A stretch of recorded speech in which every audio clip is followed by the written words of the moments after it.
Mesdames, Messieurs, mes chers collègues, je vous souhaite d'abord la bienvenue et je vous remercie d'être parmi nous aujourd'hui pour nous accompagner pendant ces 2 journées de réflexion sur l'université à l'ère numérique.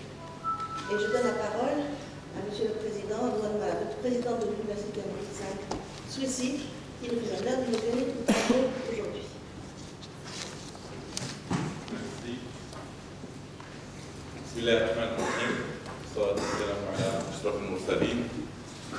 Madame la directrice de l'Institut universitaire de la gestion, Monsieur le directeur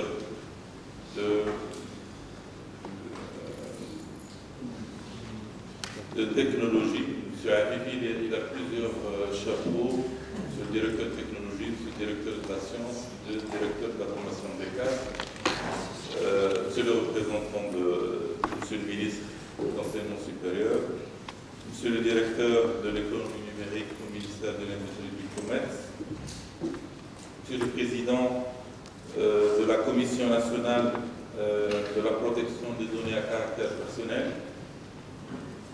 Monsieur le président honoraire de l'Université de Nosol, Mesdames, Messieurs les vice-présidents, en général, Mesdames, Messieurs les doyens directeurs, chers collègues, Mesdames, Messieurs. Tout d'abord, permettez-moi de vous souhaiter la bienvenue au sein de la présidence de l'Université d'Amérique Suisse. C'est un honneur pour nous que vous soyez tous présents aujourd'hui parmi nous. Je souhaite la bienvenue à toutes les personnes qui sont venues de loin, de plusieurs pays. Je les remercie pour faire le voyage et d'être parmi nous pour partager avec nous leur expérience. Je remercie vivement Madame la directrice de l'Institut universitaire de la recherche scientifique pour le choix de cette thématique, d'autant que le choix vient d'un établissement de sciences humaines et sociales. Et ceci montre l'importance que revêtent actuellement les nouvelles technologies dans les différents milieux socio-économiques et notamment à l'université avec tous ces points. L'université, comme vous le savez, c'est un lieu de savoir, de formation, de recherche et d'innovation. L'intitulé de ce colloque, Université à l'ère numérique, e-formation, e-recherche, e-gouvernance. L'université marocaine est déjà entrée dans cette ère numérique, avec beaucoup d'enthousiasme, mais aussi avec des inquiétudes. Vous allez me dire, comme toutes les universités dans le monde. Enthousiasme, parce qu'on est, comme tous les universitaires, curieux, avides de savoir, parfois passionnés, et certainement responsables de bien faire et d'avancer. Nous sommes inquiets aussi parce qu'on a peur de cette technologie qui, croit-on, va enlever un peu de nos pouvoirs, va nous bousculer dans nos habitudes, va nous rendre fragiles vis-à-vis de nos interlocuteurs, principalement nos étudiants, et qui nous paraît pour beaucoup d'entre nous, compliqué et complexe. Plus de 2 décennies maintenant que les technologies de l'information sont réellement entrées à l'université marocaine, tout d'abord par le biais des écoles d'ingénieurs, comme l'INSEAD, qui a tout juste 20 ans cette année. Mais ici, dans notre université, ce n'est pas un établissement technologique. La technologie entrée, c'est un établissement de sciences humaines et sociales.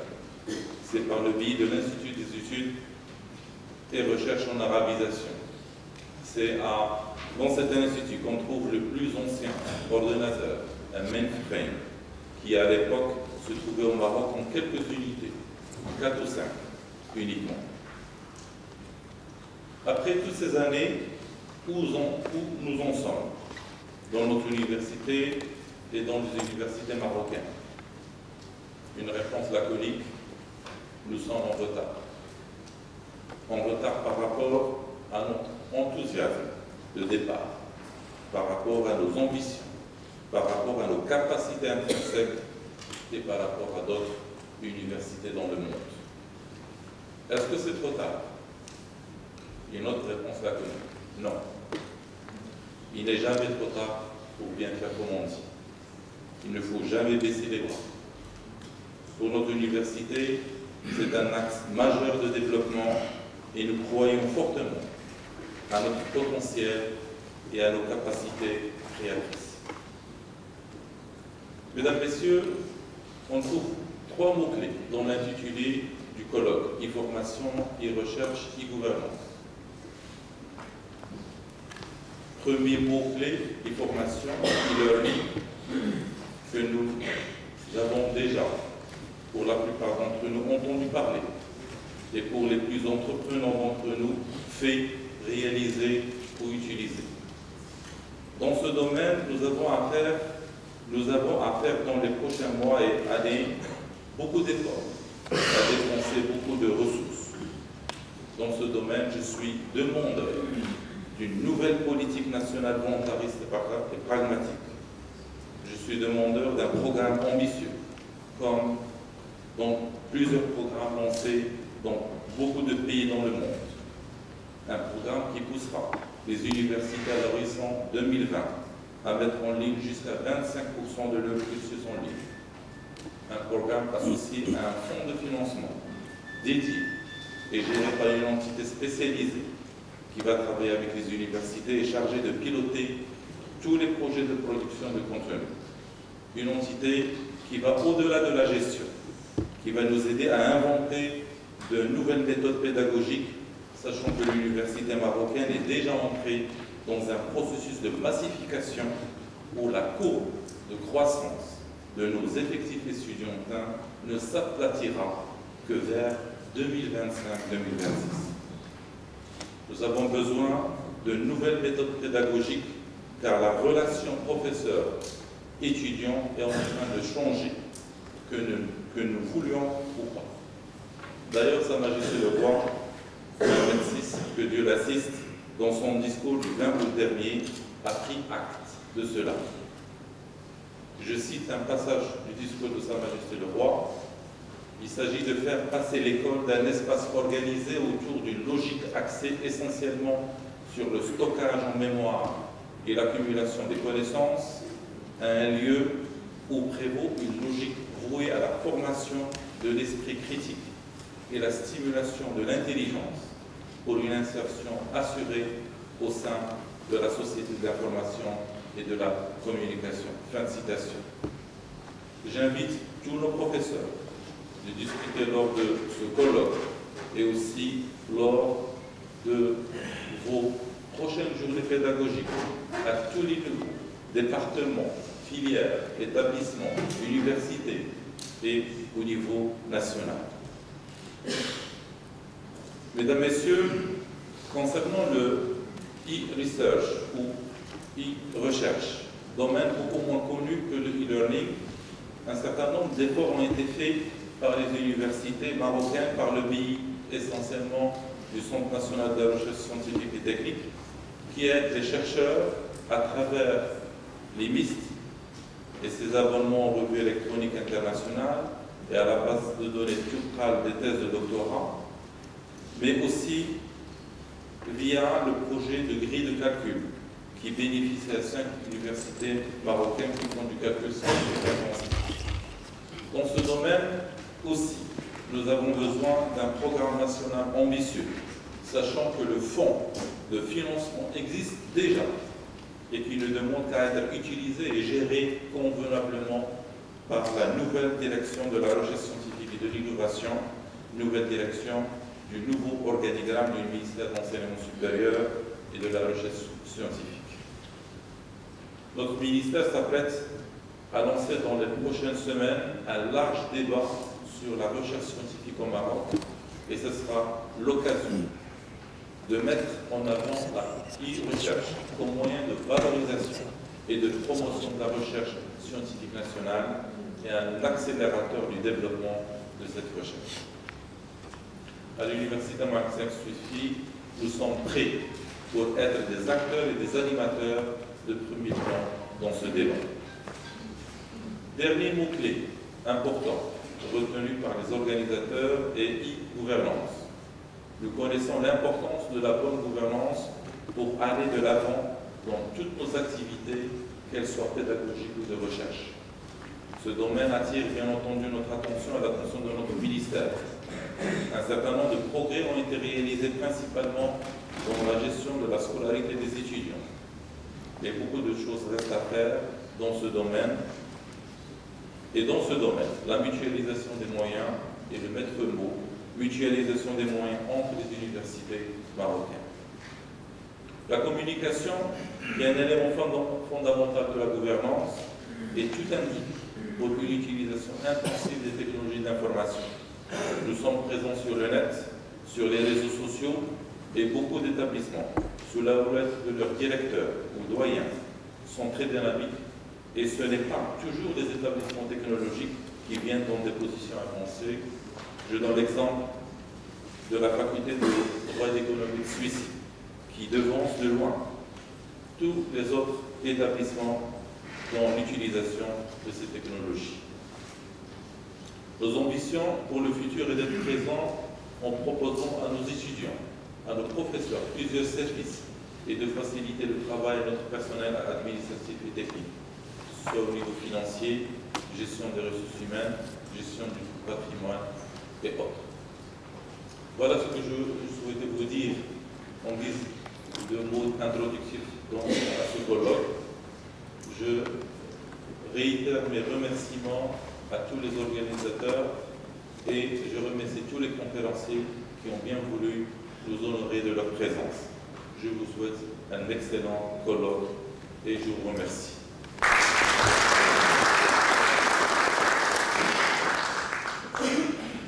Merci, Monsieur le Président. Et merci pour tout le soutien que vous avez apporté à cette manifestation, vous-même, à l'ingénieur, professeur à l'école pendant longtemps, et directeur de l'École nationale des sciences de l'informatique et des... C'est très compliqué, de l'analyse des systèmes, le problème des humanités. Et vous avez accordé énormément d'intérêt à ce projet parce que vous avez voulu aussi que nous sensibilisions les gens des sciences humaines et sociales à ce défi qui est donc le numérique, l'accès au numérique. Et sans plus tarder, je donne la parole à M. Afifi, donc directeur des nouvelles technologies au ministère, directeur de la formation des cadres et qui représente aujourd'hui M. le ministre qui est appelé à un conseil de gouvernement puisque nous sommes jeudi. Merci Madame la Directrice. Monsieur le Président, Madame la Directrice de l'Institut universitaire de la recherche scientifique, Messieurs les directeurs, Monsieur le Directeur de l'économie numérique au ministère chargé du commerce et de l'industrie, Monsieur le Général, chers collègues, je suis vraiment très honoré d'être parmi vous aujourd'hui. Aujourd'hui, une thématique qui est très importante pour l'université et pour le Maroc en général, car comme vous le savez, l'enseignement supérieur, la recherche scientifique ne peuvent plus se faire de manière traditionnelle, mais bien au contraire, l'utilisation des nouvelles technologies, les technologies de l'information devient indispensable si on veut que notre enseignement et notre système éducatif évoluent dans le bon sens. Donc nous n'avons plus le choix. Et le ministère de l'Enseignement supérieur, de la Recherche scientifique et de la formation des cadres accorde une grande importance à cette thématique. Et c'est une thématique qui occupe une place de choix dans notre stratégie, la stratégie du ministère. Car nous sommes convaincus, encore peut-être plus convaincus que vous, que l'utilisation des nouvelles technologies va nous aider. Car nous sommes confrontés à plusieurs problématiques. Et comme vous savez, le problème numéro un auquel nous sommes confrontés au Maroc et dans la région MENA, c'est le problème de la massification. Autrement dit, on ne peut pas enseigner si on n'utilise pas ces nouveaux outils et ces nouvelles technologies. Mais le challenge, ou bien le défi, c'est comment utiliser ces nouvelles technologies. Il y a plusieurs moyens. Et nous comptons beaucoup sur les formateurs. Donc il faut former les formateurs. Former les formateurs dans ce domaine pour qu'ils puissent être, je dirais, en mesure de transmettre le savoir autrement. Et ça, c'est quelque chose de très important. Nous avons un certain nombre d'initiatives. Je ne vais pas les citer toutes, mais il y a une initiative que nous sommes en train de déployer actuellement, c'est le projet Netio. Le projet Netio, pour justement que notre université soit équipée en Wi-Fi. Toute l'université marocaine va être équipée en Wi-Fi, ça va permettre donc à nos étudiants de travailler très à l'aise. Vous allez me dire, ce n'est pas peut-être suffisant, mais c'est une étape. C'est une étape pour nos étudiants, pour qu'ils puissent connecter, pour qu'ils puissent avoir accès à l'information. Ça va se faire et c'est un financement très important pour nous. C'est 120 millions de dirhams qui sont consacrés à ce projet. Le déploiement va se faire incessamment, je dirais dans 2-3 mois. Travaillons sur ce projet. Nous avons également un autre projet qui est très important, c'est le ICIP, qui vise justement, entre autres, le développement des contenus, des ENT. À un moment donné, quand on avait mis en place l'ICIP, on avait pensé à l'acquisition de contenus, mais on s'est dit, je pense que l'université marocaine, les établissements d'ingénieurs, les établissements de formation des cadres sont en mesure de développer leur contenu, voire, je suis sûr et certain qu'ils vont exceller en termes de développement de contenu. Donc nous allons aider les professeurs, les enseignants-chercheurs qui voudraient développer du contenu pour que nos étudiants soient à l'aise. Soient à l'aise, je dirais, en termes de... je ne veux pas dire en termes de communication, en termes aussi de... parce que le problème qui se pose, et ça a été évoqué par M. le ministre, c'est que des fois, on n'a pas besoin à ce qu'un étudiant se déplace 20, 30 km, etc. pour, je dirais, des choses basiques. Avec l'ordinateur, avec les moyens, les nouveaux moyens que nous avons, on peut résoudre tous ces problèmes. Autrement dit, le développement des ENP constitue un axe prioritaire dans le cadre de la politique du ministère. Je suis donc très heureux aujourd'hui parce que l'initiative a été prise par l'Institut universitaire de la recherche scientifique et la thématique, disons, va concerner les sciences humaines et sociales. Quand j'ai eu une petite discussion avec Madame la directrice, elle m'a dit que la difficulté, et ça aussi, je le ressens moi aussi, et puis ce n'est pas au Maroc qu'on le ressent, c'est que des fois, les collègues, les professeurs des sciences humaines et sociales ne se sentent pas vraiment concernés par l'utilisation des nouvelles technologies, alors que ce n'est pas vrai. Ce n'est pas vrai. Les sciences, ou bien si vous voulez, les nouvelles technologies, ce n'est pas l'ingénieur uniquement qui doit utiliser ces nouvelles technologies, mais les sciences humaines et sociales ont leur place et doivent être développées selon, je dirais, cette approche qui est une approche moderne. c'est que nous avons besoin de nos sociétés, de sociologues, de philosophes, de très haut niveau. Et nous manquons justement il y a un grand manque quand on parle et quand on voit un petit peu la typologie je dirais des compétences que nous avons au Maroc. Je parle du Maroc. On n'a pas beaucoup de sociologues, on n'a pas beaucoup de géographes et tout ça. Nous sommes en train de vivre, en plus de ce manque, un départ massif, un départ très important de nos enseignants-chercheurs. Sachez qu'entre 2015 et 2020, il y aura le départ de 40 à 60% de nos enseignants-chercheurs. Maintenant, comment faire? Comment faire pour justement gérer ces problèmes? Gérer ces problèmes dans tous les domaines. Les sciences humaines et sociales sont touchées. La technologie, la médecine, etc. Donc nous sommes en face vraiment d'un grand défi. Donc il faudrait qu'on se prépare parce que 2015-2020 c'est demain. Donc il y a vraiment de grands chantiers et je suis convaincu qu'avec l'appui de l'université, avec l'aide de tous les intervenants, de tous les départements, parce que l'enseignement supérieur ou bien l'éducation n'est pas justement un problème qui concerne, ou bien une question qui concerne uniquement l'enseignement supérieur, mais c'est un problème, je dirais, sociétal. Si on met la main dans la main, je suis sûr que nous allons arriver. Surtout que maintenant, nous avons mis en place une nouvelle stratégie pour notre ministère, la stratégie 2013-2016, et qui a mis en exergue tous ces aspects, et on essaiera donc de travailler ensemble, la main dans la main, pour qu'on soit à la hauteur, disons, des aspirations du Maroc et de Sa Majesté, qui accorde une importance particulière à l'éducation en général et à l'enseignement supérieur en particulier. Je tiens donc à remercier mon ami, Monsieur le Président de l'Université, pour les efforts que l'Université Mohamed V Agdal, je dirais, ici, je m'excuse, là, j'ai toujours ce problème.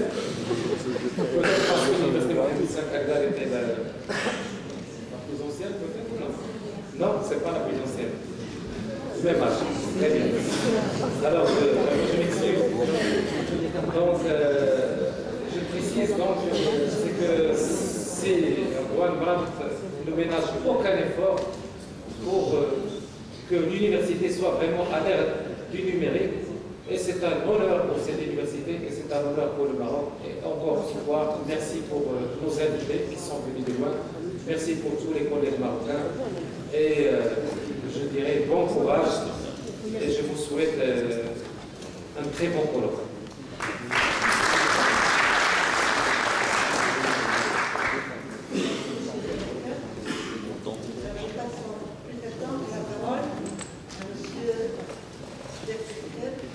Directeur de l'économie numérique au ministère du Commerce, de l'Industrie et des Nouvelles Technologies, qui, je crois, va nous faire une présentation. Oui. Madame la directrice, donc juste je vérifie. C'est la présentation. À l'ère du numérique, on devrait pouvoir faire des présentations PowerPoint.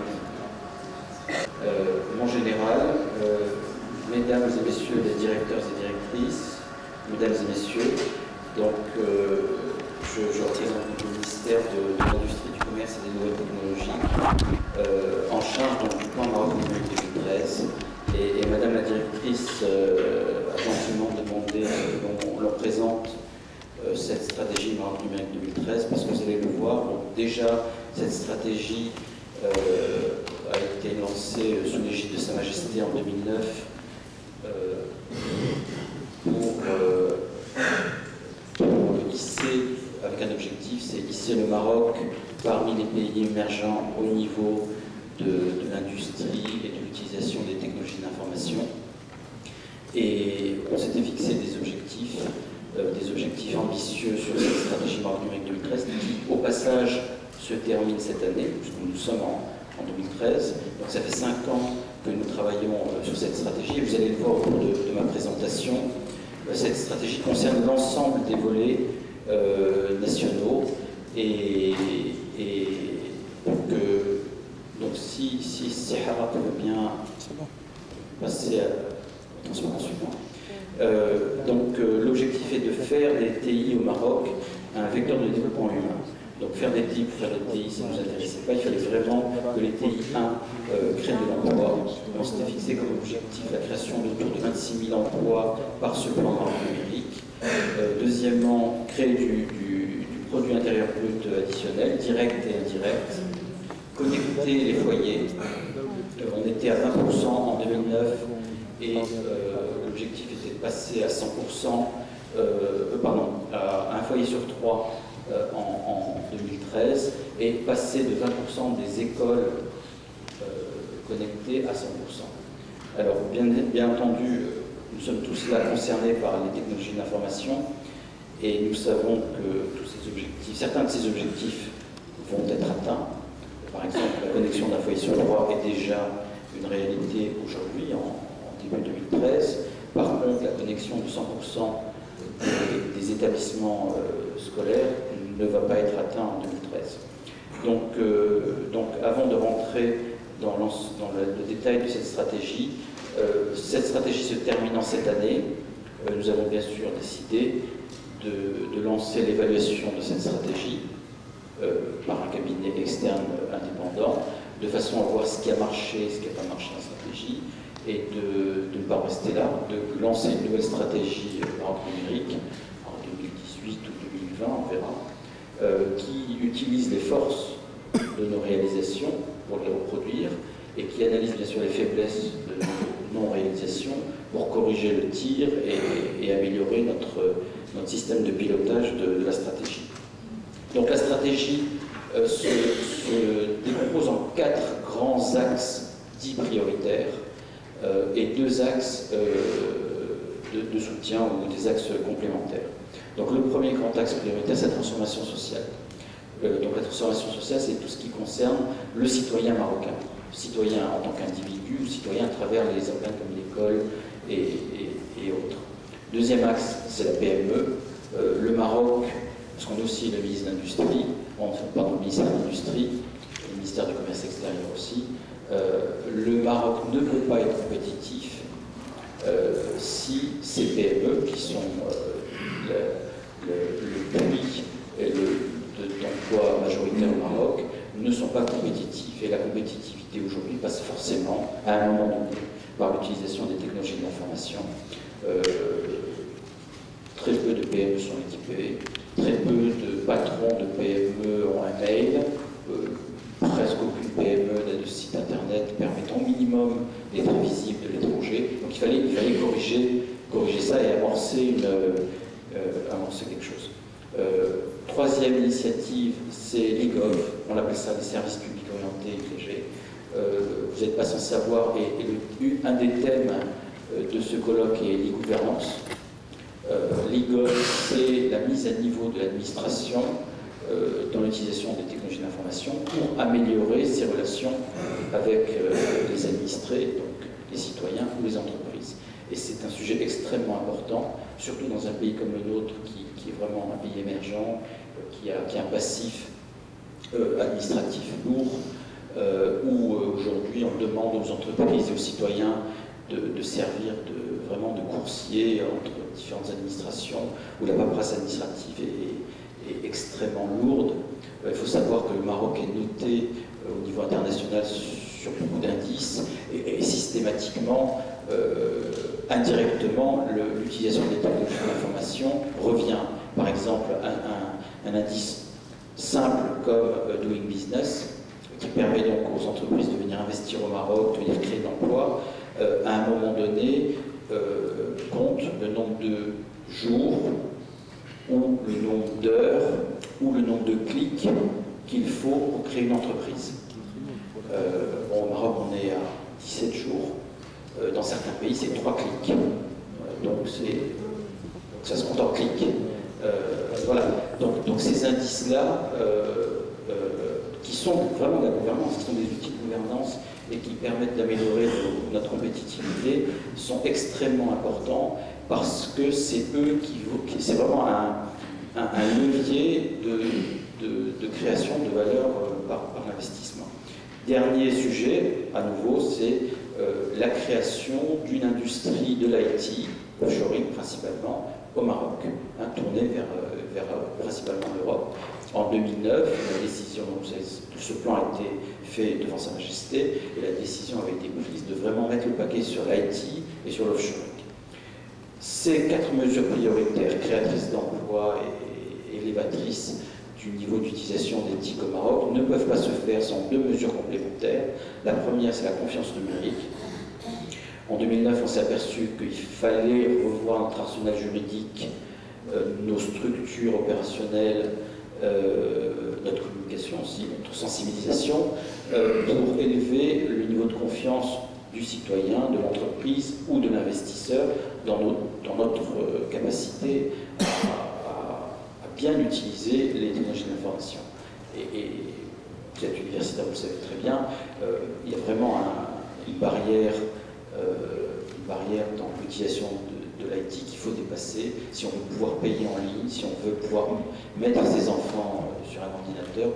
Il y a vraiment une confiance qui doit s'instaurer avec le système, puis ensuite avec les contenus.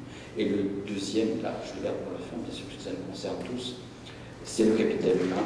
On ne peut pas faire tout ça si nos jeunes en primaire, puis en secondaire, puis enfin à l'université, n'ont pas les moyens dans leur cursus pour utiliser les technologies d'information. Et donc je vais rentrer rapidement, parce que ce n'est pas le but, dans chacun des volets et expliquer un peu ce qu'on a fait. Donc juste pour information, puisqu'on parle aussi de gouvernance, la stratégie Maroc numérique est pilotée au plus haut niveau, par le CNTI, ce qu'on appelle le CNTI, qui est le Comité national de technologie de l'information et de l'économie numérique, qui est présidé par M. Boutkelan, notre chef de gouvernement. Autour de la table, il y a l'ensemble des ministres, et cette stratégie est pilotée 2 fois par an par ce comité. Alors c'est notre ministère de l'Industrie et du Commerce et des Nouvelles Technologies qui en assure le pilotage opérationnel. Mais comme vous le voyez, comme l'a dit mon cher collègue Fifi, la stratégie Maroc numérique implique des parties prenantes. Ce n'est pas nous, ministère de l'Industrie, du Commerce et des Nouvelles Technologies, qui faisons absolument tout dans cette stratégie. Nous en serions totalement incapables. Ensuite, chaque volet de cette stratégie est exécuté par des partenaires, l'enseignement supérieur, la NRT, je les citerai tout à l'heure. Donc il y a les volets, par exemple ici, transformation sociale est géré par la NRT, parce qu'on utilise le fonds de service universel, qui est un fonds télécom, pour améliorer l'utilisation des TI dans l'école et auprès des étudiants. L'IGOV est géré par nous, la productivité de la PME par la NPME, l'industrie des TI aussi pour toutes ces industries, et le capital humain et la confiance numérique est géré par nous. Donc rapidement, sur la productivité des PME, je l'ai dit, l'objectif est d'améliorer la productivité de nos PME à travers principalement des programmes. On a Moussena d'ATI, qui est un programme qui permet de financer des PME dans l'acquisition de solutions IT. Donc une PME textile, une PME aéronautique, une PME auto, une PME généraliste peut acquérir des solutions IT en se faisant subventionner jusqu'à hauteur de 400 000 dirhams par l'État. Donc c'est important. C'est vrai que ces solutions-là, si une PME décide d'installer un ERP comme SAP ou autre, ça coûte des centaines de milliers de dirhams, donc on l'aide à s'équiper. On a aussi, pareil pour le commerce, à la WHTI, c'est-à-dire qu'on permet aux petits commerçants de s'équiper en matériel IT. Une caisse enregistreuse numérique, où déjà tous les produits sont dedans, des caisses avec des douches numériques, voire des systèmes informatiques complexes. Et ça leur permet de faire des comptes, etc. On travaille aussi sur l'intégration des PME avec les grands donneurs d'ordre. Un exemple, l'OCP a 300 PME sous-traitantes et jusqu'à aujourd'hui, tous les échanges, bons de devis, bons de livraison, bons de commande, paiement, se font par papier. Ça crée beaucoup d'allers-retours. Les PME mettent un délai fou à se faire payer. Donc on a décidé de dématérialiser ce réseau donneur d'ordre PME pour faciliter les échanges. Donc c'est en cours. Et enfin, un grand programme qu'on a lancé il y a 2 ans, je pense, Infitah, c'est pour les TPE, c'est pour les toutes petites entreprises, c'est vraiment pour les artisans, pour ceux qui ont des salariés, qui sont à leur compte. C'est ce qu'on appelle, c'est l'équivalent du permis numérique français, je simplifie, c'est l'équivalent du permis numérique français. On leur offre une formation sur une demi-journée sur l'utilisation d'un PC et d'un mail et un peu de navigation Internet, et on leur permet à l'issue de cette formation d'obtenir un PC subventionné. On donne, je pense, à 1500 dirhams sur un PC pour qu'ils puissent aller chercher un PC. Donc, l'objectif, c'était de faire 10 000 TPE et donc de les aider à se connecter et à pouvoir au minimum faire du mail et peut-être leur compta. Donc maintenant, je vais passer à la transformation sociale.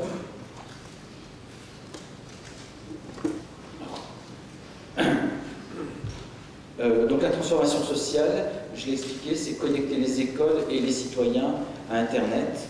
Il y a des programmes, et la plupart de ces programmes sont faits avec l'enseignement supérieur, par exemple un programme comme l'ETU, un programme comme INGES, qui concerne tous vos étudiants, qui est la subvention d'un PC à hauteur de 3500 dirhams. Donc ça fait que les étudiants peuvent avoir un PC pour entre 600 et quelques milliers de dirhams suivant le niveau de PC, avec une connexion Internet. Ce sont des programmes Maroc numérique. Le INGES 4 va être lancé cet après-midi. Donc les 28 000 étudiants cette année vont bénéficier d'un PC subventionné avec une connexion Internet. Il y a les programmes Génie, Génie Sup, donc les Génie 1, 2, 3, Génie Sup. On a aussi une stratégie qu'on est en train de redéfinir de création de contenu, éducatif. L'éducation nationale, par exemple, à travers son portail Talem 10, a mis des ressources en ligne pour les professeurs des lycées et des collèges. On travaille aussi sur les contenus informationnels, donc il y a une stratégie au ministère de la Communication pour tout ce qui est presse écrite, presse numérique, etc. Et on va travailler, c'est une des choses qu'il faut qu'on fasse dans la prochaine stratégie, c'est sur les contenus de divertissement. Aujourd'hui au Maroc, on n'a pas d'outils pour permettre aux créateurs de contenus de divertissement, bande dessinée, dessins animés, numérique, animation numérique, d'être aidés pour le faire. Donc on essaie de voir si on ne peut pas créer un fonds pour les aider à faire ça. La partie industrie des TI, c'était créer une industrie des TI, et depuis 2009, donc en 5 ans, on a réussi on a créé des zones dites d'offshoring IT, où les étrangers peuvent venir s'installer, faire de l'offshoring qui leur permettent de renvoyer sur l'étranger. On a réussi à créer une industrie d'offshoring. On a aujourd'hui 3 zones d'offshore qui fonctionnent, 2 zones qui vont être ouvertes dans l'année ou l'année suivante. Et on a aujourd'hui 70% des top 10 européens. Ils sont installés dès la vie. Tous les gros sont ici et tous les gros exportent du savoir-faire marocain à l'étranger. Donc on a démarré cette industrie. C'est vraiment créateur d'emplois. Et là encore, l'université a vraiment un rôle à jouer, un rôle très important à jouer. Aujourd'hui,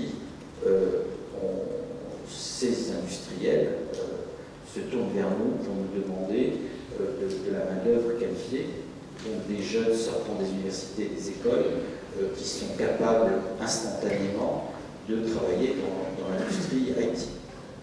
Et on peut le dire, c'est difficile. Hein. Aujourd'hui, quand on fait le bilan du nombre de jeunes qui sortent de nos universités ou de nos écoles d'ingénieurs et qui sont certifiés Cisco, Huawei, Microsoft, Oracle, IBM, SMP, il n'y en a pas beaucoup. Hein. C'est après leur sortie de l'université que l'employeur doit financer des formations certifiantes pour qu'ils puissent travailler dans leur domaine. Cela crée un stress énorme sur l'emploi, parce que les employeurs ont besoin de jeunes qualifiés, certifiés, mais s'ils les certifient eux-mêmes, ils ont la peur de les voir immédiatement partir chez d'autres qui, eux, ne vont pas payer cette certification, qui vont plutôt faire la prédation sur les jeunes certifiés. Donc il y a vraiment une dualité à créer entre l'industrie et l'université ou l'école pour que ces jeunes sortent certifiés. Sinon, ça crée un stress important sur l'emploi. Et on va le voir dans Capital Humain, on lance une vraie étude sur ce sujet-là, pour essayer, avec toutes les parties prenantes, les amis de l'enseignement supérieur font partie de cette étude, pour redéfinir un peu les besoins de l'industrie d'une part en matière de jeunes certifiés, et d'autre part l'offre de nos universités et nos écoles dans ce domaine-là. Je vais passer tout de suite à l'e-gouvernement. Rapidement, on va dire que l'e-gouvernement, c'est un projet vaste, énorme.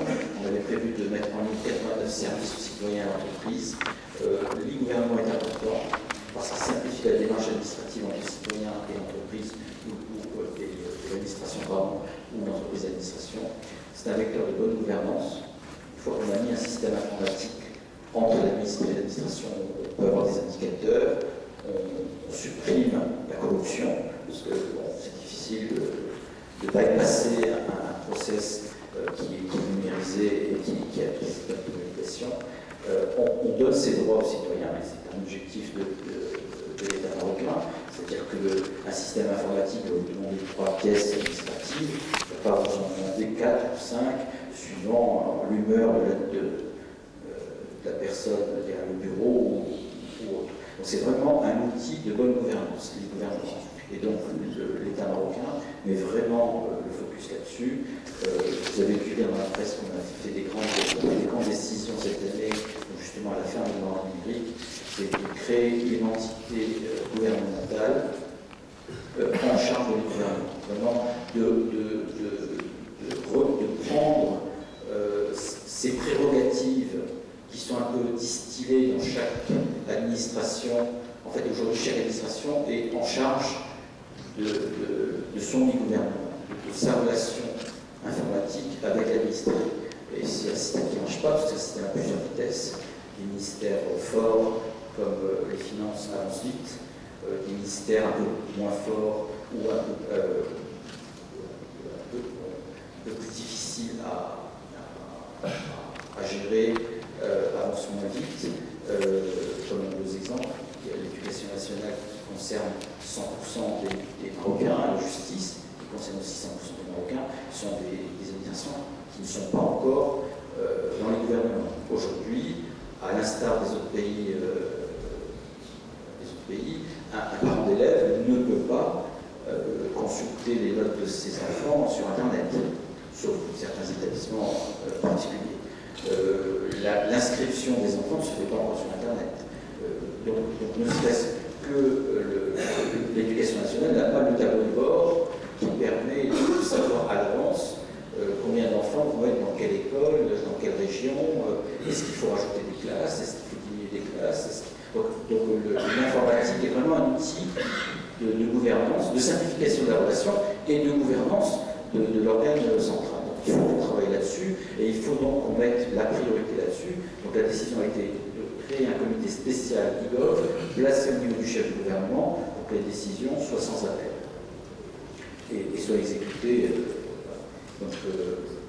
Donc maintenant je vais passer au capital humain. Le capital humain, il y a des programmes.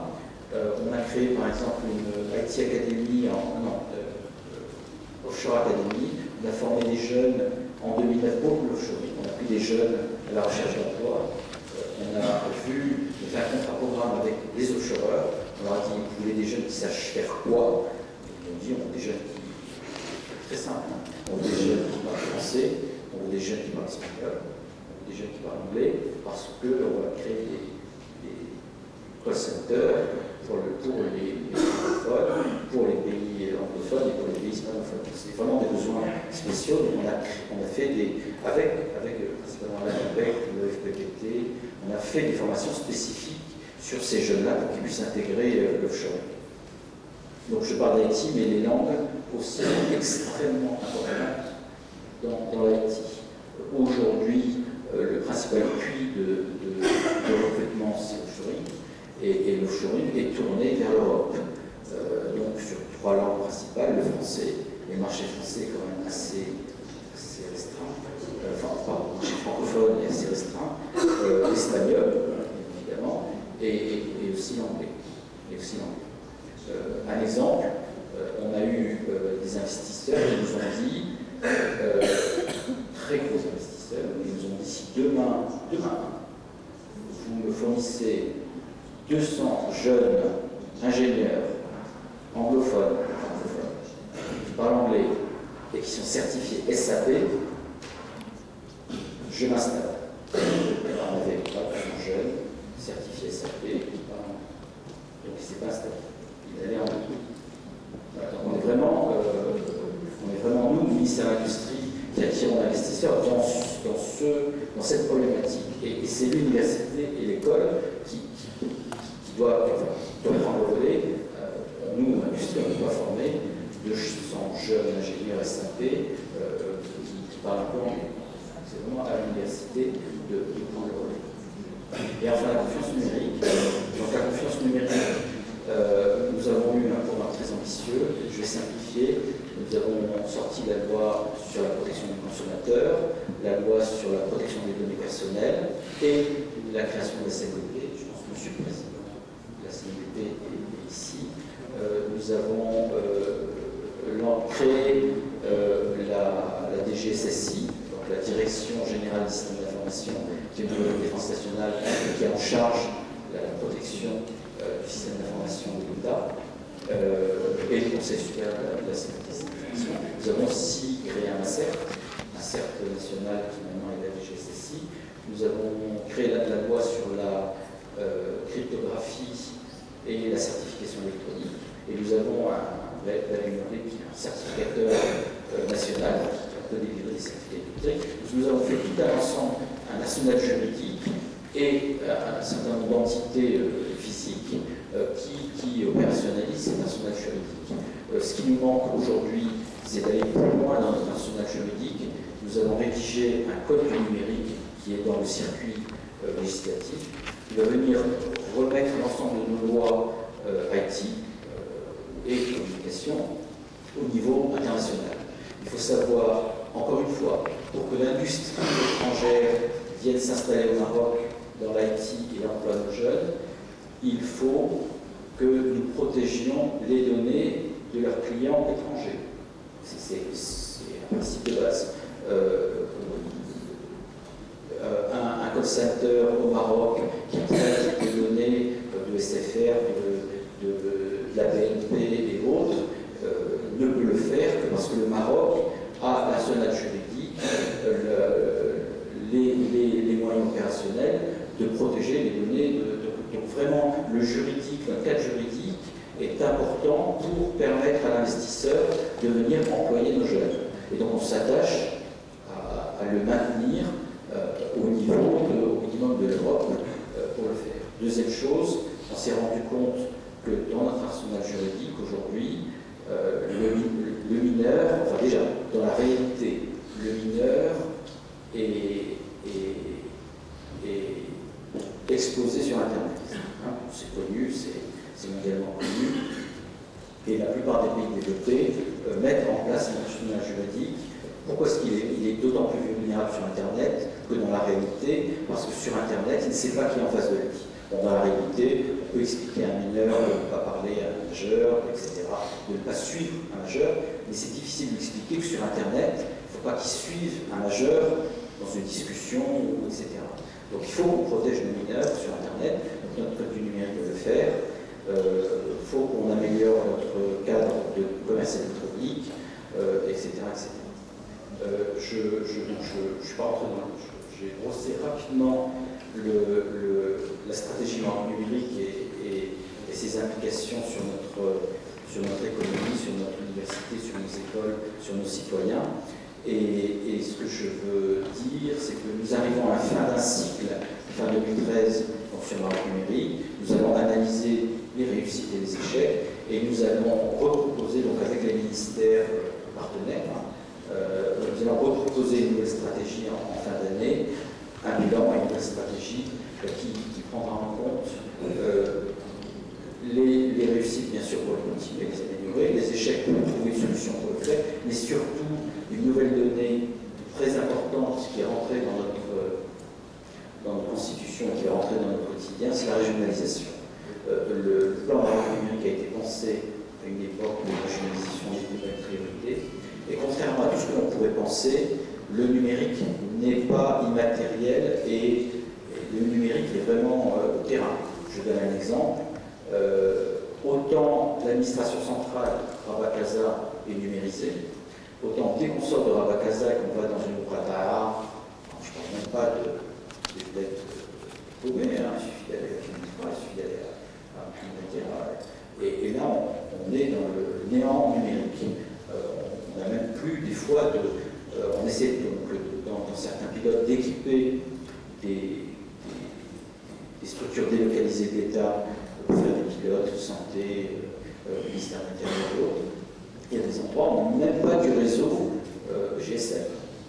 On n'a pas de fil, on n'a pas de réseau GSM. Donc c'est difficile de porter une nouvelle gouvernance numérique, une école numérique à des endroits où il n'y a pas de numérique.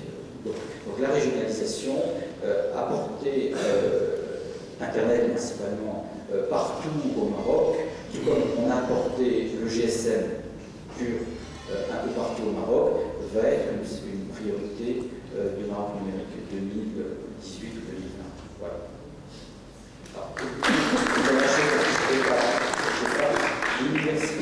L'université peut nous aider sur tous les sujets dont j'ai déjà parlé, mais surtout sur la recherche.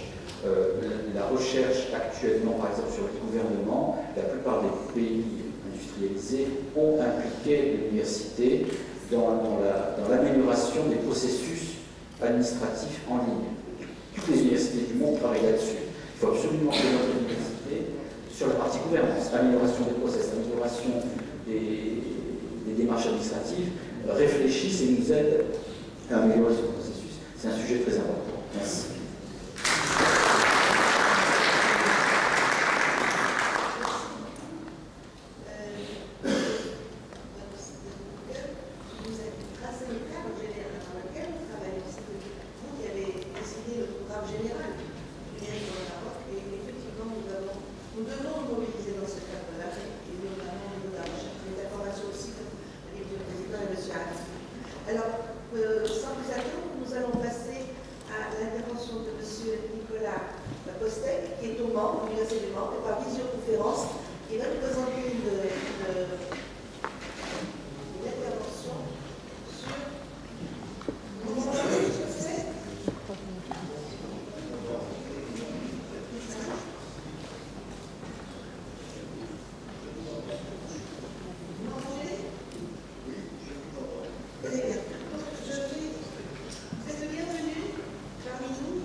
Donc, Monsieur Postel, je vous donne la parole.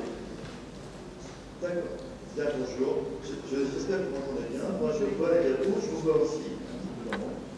Alors, permettez-moi de vous dire que je suis très heureux de pouvoir participer à cette colloque internationale sur l'efficacité à la numérique organisée par l'Université de recherche scientifique de l'Université de Neuchâtel. En même temps, je suis un peu déçu de ne pas pouvoir être parmi vous, évidemment. Néanmoins, je remercie les organisateurs qui ont beaucoup travaillé pour organiser, pour permettre cet échange en visioconférence. Alors, ça va me permettre de me sentir un peu plus proche de vous dans cette présentation. Voilà, je suis donc Nicolas Postel, je suis directeur du service du développement du numérique et des technologies pour l'éducation à l'Université du Maine, au Mans. Et je vais vous présenter les grandes lignes du projet Archimède, qui est un projet développé en collaboration avec 4 pays. Donc, le pilotage est assuré par moi-même et Dominique Avon, qui est professeur d'histoire à l'Université du Maine. Alors, je vais essayer de vous décrire en quelques minutes ce projet, ce que nous avons élaboré et comment nous avons travaillé pour construire une offre de ressources en e-learning dans le domaine de l'histoire euro-méditerranéenne. Voilà. Alors, je vous dirai pour les diapos, évidemment, pour les tourner, je vois que vous êtes à la numéro 2, restons-en là. Alors, je voudrais aussi rappeler que je crois qu'il y a quelques collègues qui participent à ce projet, des collègues marocains, qui sont parmi vous. Et donc je pense qu'à la fin de la présentation, lors des ateliers de travail, ils pourront présenter subitement les travaux, peut-être répondre à vos questions. Je sais qu'ils sont présents à ce colloque. Donc alors, pour commencer donc, sur cette diapo numéro 2, effectivement, alors juste pour rappeler que le projet de communauté en histoire euro-méditerranéenne a pris naissance en 2008 lors de la création de l'espace numérique ouvert pour la Méditerranée, le projet IOMED. Mais évidemment, construire une communauté en histoire, et l'orateur précédent parlait, le virtuel, c'est pas seulement du virtuel, c'est aussi des physiques, et bien c'est parce que les chercheurs qui participent à ce projet se connaissaient déjà, avaient déjà l'habitude de travailler ensemble, et lorsque le projet IOMED est lancé, ils ont saisi l'opportunité de créer cette communauté parce qu'ils se sont reconnus dans les valeurs et dans la charte de création d'IOMED. Et ils ont décidé de créer une communauté qui aurait vocation à favoriser une approche convergente de l'enseignement en histoire sur les contenus, sur les méthodes d'enseignement, mais aussi sur les supports, donc ici le numérique, pour élaborer de façon concertée un module d'enseignement chaque année. Alors les 4 fondateurs de cette communauté, M. Abdelkrim Madoum, M. Michel Fongeant, M. Karim Brisk et M. Dominique Avon, qui, comme vous le voyez, sont issus du Maroc, de la Suisse, du Liban, de la France, ont souhaité vraiment promouvoir le développement de l'accès au savoir et vraiment valoriser aussi un patrimoine commun entre le sud et le nord de la Méditerranée.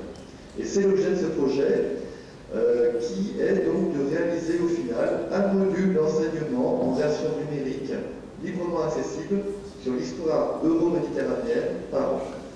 Alors, nous pouvons passer à la diapo numéro 3, la diapo suivante, s'il vous plaît. Diapo suivante, donc, qui rappelle les principes de cette communauté. Alors, d'abord, le principe de base, c'est de coproduire. Et quand on dit coproduire, il s'agit non pas de juxtaposer des contenus faits par chacun des pays les uns à côté des autres, mais bien d'écrire ensemble ces contenus, de les élaborer ensemble ces textes d'enseignement qui seront présentés dans un module. Alors, pour faire ce travail de collaboration, eh bien, un séminaire est organisé chaque année. Et il dure environ